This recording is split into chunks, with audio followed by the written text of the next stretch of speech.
Hello, so I am Alice Cunningham and I am an email copywriter and strategist working with e-commerce brands and a few select others.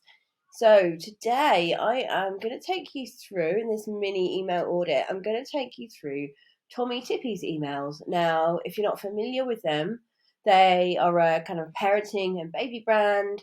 They kind of make all sorts of baby essentials like baby bottles. You can see sterilizers here, sleeping stuff, breastfeeding support, nappy disposals, some healthcare stuff.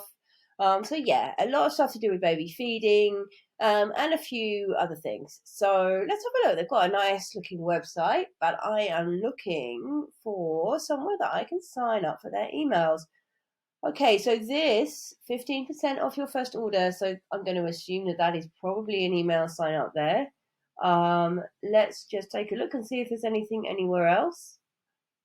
Nothing here. No, that's not it. Okay, down here there is. It's a little bit buried. So yes, my assumption was right. The 15% off is an email sign up. Wasn't so clear up here though. I mean, I know what I'm looking for, but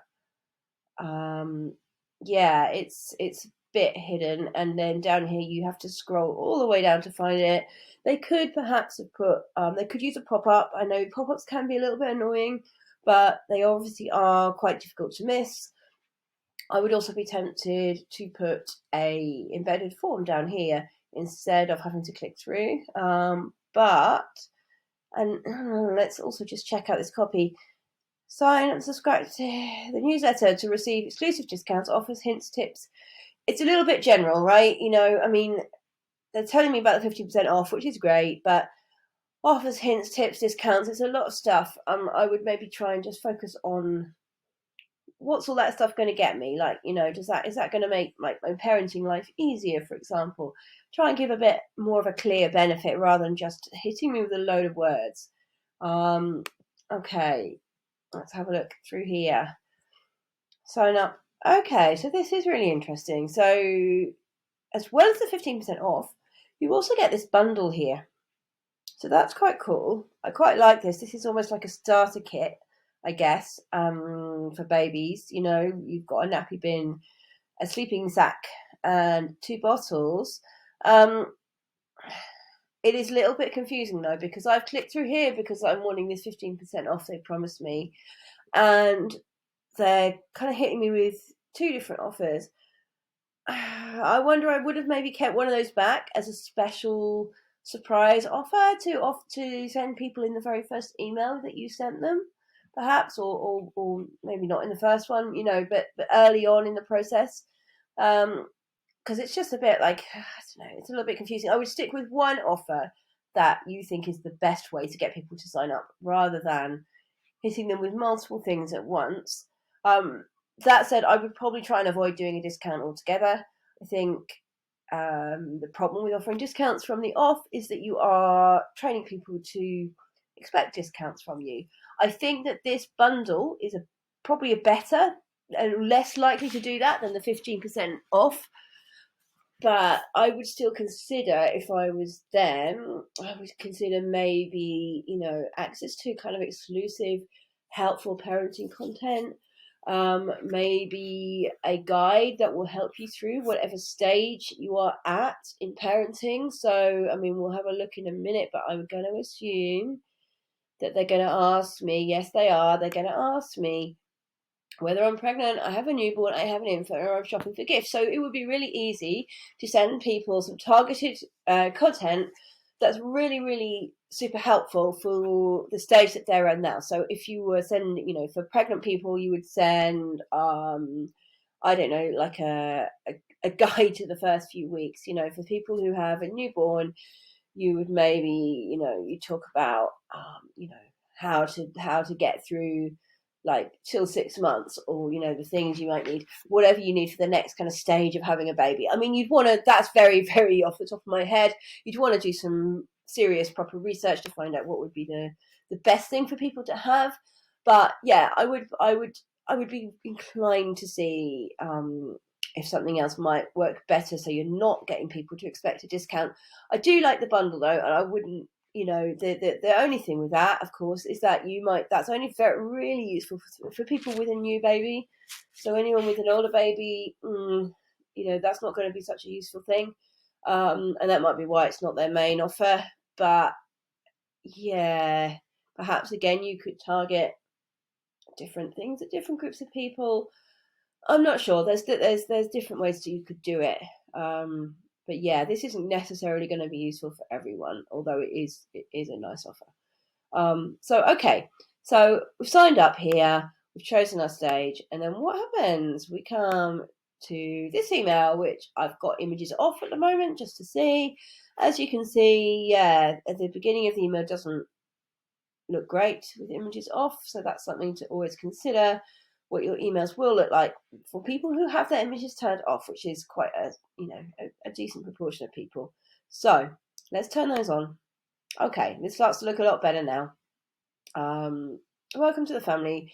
How are you feeling? Exhausted, overwhelmed, and unbelievably emotional. So, okay, so there's a slight issue here that I can't actually remember when I signed up, whether I said that I had a newborn or whether I said I had an older baby. I've got a feeling I said I had a newborn, so this might well be really good targeted content, because they are sending this just to people who have a newborn, who probably are feeling exhausted and overwhelmed and emotional.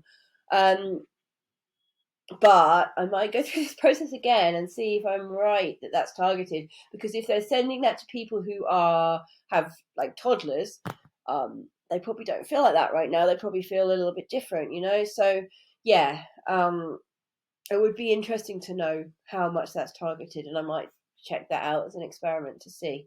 So yes, but if that is targeted, that's a nice idea. Then you've got your discount code, which is good. I mean, that's what anyone is expecting in this email. They're expecting to get the thing they signed up for pretty quickly, so that's nice. But where is this other offer? Okay, so that's down here. So this is the problem with having these two offers, is that in the email it might feel a bit too much and a bit salesy to say, right, here's your 50% off and here's your bundle straight away. But then if the bundle is what you'd really signed up to get, because that's what you really want more than the 15%, you've got to go searching for it down here, and that's kind of annoying. So yeah, that's another reason why I wouldn't do this like double offer thing. Okay, what else have we got here? So parent diaries. So that sounds interesting. It sounds like it could be interesting content in there. Let's have a look. Where do we go now? Parent room. Okay, so that's a bit of a problem for a start. So it's calling it parent diaries here. Then when you click through, it's parent room. Ideally, you want these things to match, because otherwise people just get a little bit confused. It's not such an issue when it's an email compared to, say, an ad, and someone might never have heard of you before and things don't match. But it's still nice to make sure that people, when they click something, that they see the language they expect to see. And what have we got here? Let's be friends. We've got lots to share. So enter our social. Okay, so this is trying to get you to follow them on Instagram. Yeah. I quite like the idea as well. So it says enter our social competitions, join our Insta crew, and share your selfies. So I'm guessing that they've just got loads of cute selfie pictures with babies. That's a lovely idea. Okay, so that's a whole email in itself, though. That does not need to be in this welcome email. I would write an entire email just about that, because that's really cool. A really nice community building thing. They could have done a lot with that. They could have sent a really solid, nice email, and got a lot more people to come and join their Insta community that way. Same thing with this parenting diaries thing. I mean, yeah, real stories from parents like you. That sounds great, and that sounds really interesting, and something that I would like to read. But again, I would like an email just about that, really. I don't really think that we need to have just a little bit of that in this welcome email. Like a hell of a lot of welcome emails, it just feels like they're kind of thought, right, we need to have this and that and this and that. And it's not... it doesn't feel like a single email. It's a lot of different things all just thrown together. I don't feel hugely welcomed by this.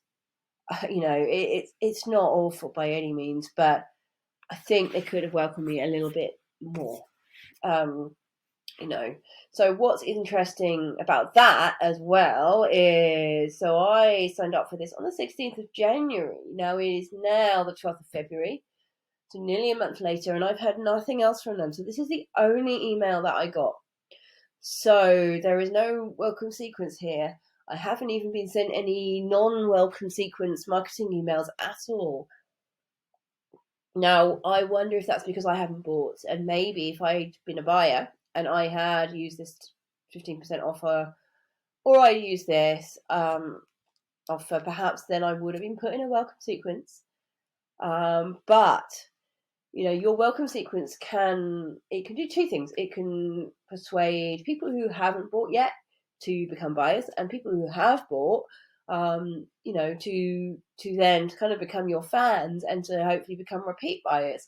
Now, that does mean that you don't want to send everyone the same emails in your welcome sequence. You're going to have to be a bit clever and target different emails at buyers and non-buyers.